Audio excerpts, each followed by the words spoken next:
Ya teman-teman, kita masuk ke soal nomor 6, masih dari teks yang sama. Kalau kalian tadi lihat pembahasan di soal nomor 5 ya, kita ditanya ini tujuan penulisan dalam paragraf tersebut.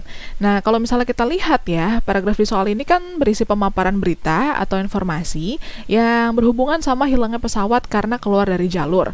Nah, berdasarkan info atau berdasarkan hal tersebut, paragraf ini adalah paragraf yang sifatnya pemaparan informasi alias paragraf eksposisi. Nah, tujuan paragraf eksposisi itu tentu adalah memaparkan informasi, ya. Jadi bukan menggambarkan. Kalau menggambarkan tuh berarti ya sifatnya itu adalah menjelaskan sampai kita bisa membayangkan gitu. Secara panca indera ya, kita tuh kayak ngeliat langsung gitu. Itu nanti sifatnya penggambaran. Kalau memberitahukan hilangnya pesawat di dunia penerbangan, memberitahukan jumlah penumpang dalam pesawat yang hilang, ini teman-teman hati-hati ya. Dia sifatnya bukan itu, karena berita utamanya bukan soal hilangnya pesawat di dunia penerbangan, sama bukan jumlah penumpang dalam pesawat yang hilang aja yang diomongin. Terus dia bukan cuma memberitahu teman-teman. Kalau memberitahu tuh lebih ke arah ngasih tahu tapi nggak detail gitu, ya. Nah kemudian kalau misalnya kita lihat yang E membuktikan bahwa pesawat yang hilang karena kehilangan kontak dengan menara. Nah, ini adalah paragraf argumentasi biasanya kalau membuktikan. Kalau paragraf argumentasi itu harus ada bukti-buktinya. Ya, ada data-data penguat. Ini ada sih dari hasil analisa, tapi kita nggak tahu ya kenapa bisa atau bukti-bukti lebih kuat mengenai kehilangan kontak dengan menara kayak gitu. Ya, jadi lebih ke ngasih informasi aja. Ya, informasi yang diberikan itu beragam, seperti itu dipaparkan secara jelas ya. Tapi memang belum ada pembuktian lebih lanjut, lalu bukan berisi penggambaran yang bikin kita bisa membayangkan. Jadi masih informasi yang membuat kita ya tercerdaskan gitu sama hal yang sedang dibicarakan. Nomor 6 jawabannya delta, kita akan masuk ke soal yang berikutnya. Ya teman-teman, kita masuk ke soal yang satu ini. Kita diminta untuk menemukan kata yang tidak baku pada paragraf tersebut. Ada di kalimat nomor berapa.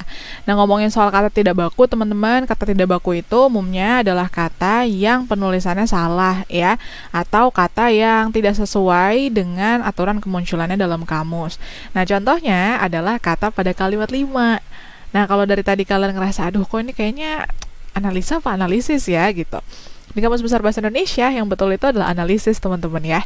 Jadi analisa di sini tidak baku karena salah, tidak sesuai dengan kaidah dalam Kamus Besar Bahasa Indonesia. Kalian bisa cek sendiri nanti di Kamus Besar Bahasa Indonesia. Kalian bisa cari di KBBI Daring ya secara online, atau kalian bisa download untuk aplikasi Kamus Besar Bahasa Indonesia 5. Masukkan kata analisa, pasti nanti tulisannya adalah tidak baku. Tapi kalau kalian masukkan kata analisis, nanti akan keluar tuh maknanya ya. Jadi untuk soal nomor 7 jawabannya adalah Eko.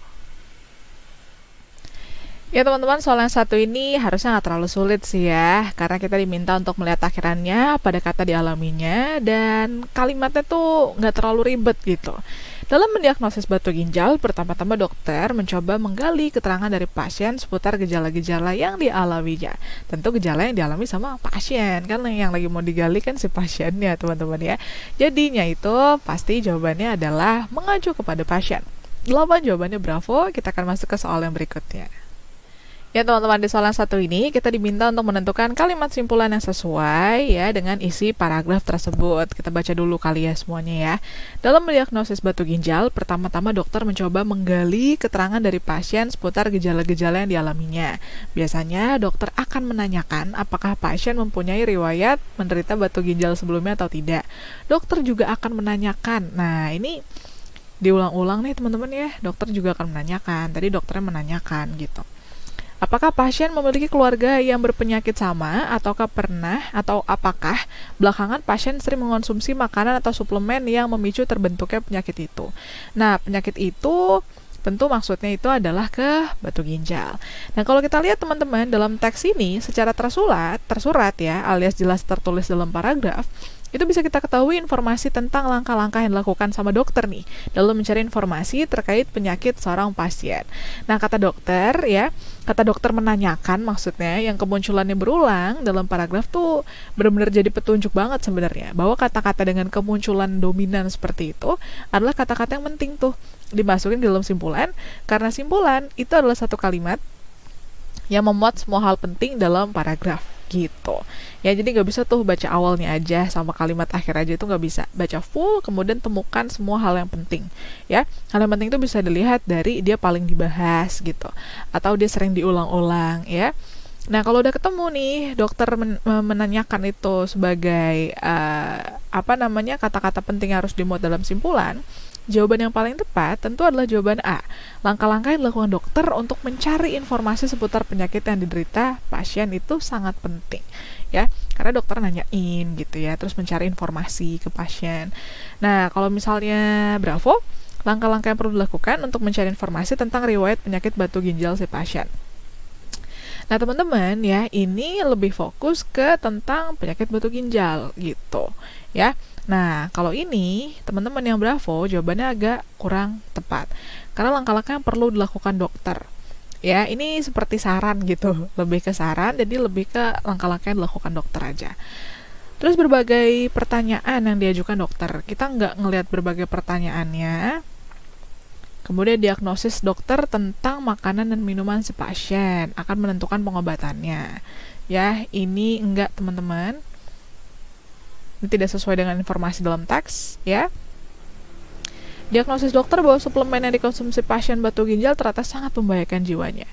Ini hati-hati teman-teman ya, nggak ada pernyataan ini. Terlebih lagi sangat membahayakan jiwanya itu nggak ada. Ya, jadi pilihan jawaban yang paling tepat adalah alfa. Lagi-lagi kalau kalian ngerasa kok bukan B sih kak. Kalau B itu seputar, kalau paragrafnya isinya tips-tips gitu ya, dokter sebaiknya melakukan ini itu. Nah, baru itu namanya langkah-langkah yang perlu dilakukan. Tapi kan kalau dalam teks ini kan emang langkah-langkah yang emang udah dilakuin sama dokter kan. Jadi jawabannya lebih ke alfa. Ya, 9, jawabannya A. Kita akan masuk ke soal yang berikutnya. Ya teman-teman, kita masuk ke satu soal yang ngomongin soal tajuk rencana nih ya. Tajuk rencana atau istilah lain editorial itu adalah salah satu rubrik dalam surat kabar yang isinya tuh adalah pemikiran seorang ahli yang nanti diakhiri sama opini, yang opini itu tuh diharapkan bisa membantu masyarakat untuk menentukan langkah yang dipilih atau menentukan masyarakat kira-kira lebih baik berpikir ke arah mana ya, seperti itu. Nah, ini kalau misalnya kita lihat opini penulis tajuk rencana ya, diingat-ingat teman-teman, opini penulis itu berarti dia akan maparin isu dulu, abis itu dia akan ngasih pendapatnya seputar isu yang dia paparkan. Oleh karena itu, biasanya teks tajuk rencana itu ya, opininya itu terdapat di bagian akhir-akhir ya, setelah ada isu. Kita coba baca dulu. Penyaluran bantuan sosial kepada masyarakat miskin terus dibenahi dan disederhanakan. Pemanfaatan layanan digital non-tunai di perbankan terus akan diperluas untuk memastikan kualitas bantuan dan jumlah yang diterima sesuai dengan yang diberikan pemerintah. Menteri Sosial menyampaikan hal itu saat meluncurkan warung gotong royong elektronik atau e-warung. Beliau juga menyampaikan bahwa selama ini bansos yang diterima masyarakat kurang tepat sasaran. Nah teman-teman, kalau misalnya kita lihat dari kalimat 1 sampai kalimat yang sebelum terakhir ini, itu kan ngomongin soal informasi ya, gitu. Nah, adapun ya pemikiran penulis terhadap informasi-informasi yang sudah dia sampaikan sebelumnya tadi, itu ada di bagian paling akhir. Pemerintah diharapkan, ya dari semua hal yang tadi udah diomongin, pemerintah tuh diharapkan mengawasi deh secara serius dan terus-menerus, kayak gitu. Nah, karena kalimat terakhir ini terasa banget sebagai kalimat opini, ya apalagi ada diharapkannya kayak gitu. Nah, ini berarti sejalan dengan pilihan E. Opini tajuk rencana itu ada di akhir paragraf. Nah, itu bisa disimpulkan lagi dengan kalimat E. Pemerintah, ya kalau tadi dibilang diharapkan, di sini pakai kata sebaiknya. Mengawasi bantuan sosial secara serius dan terus-menerus. Jadi jawabannya E, teman-teman.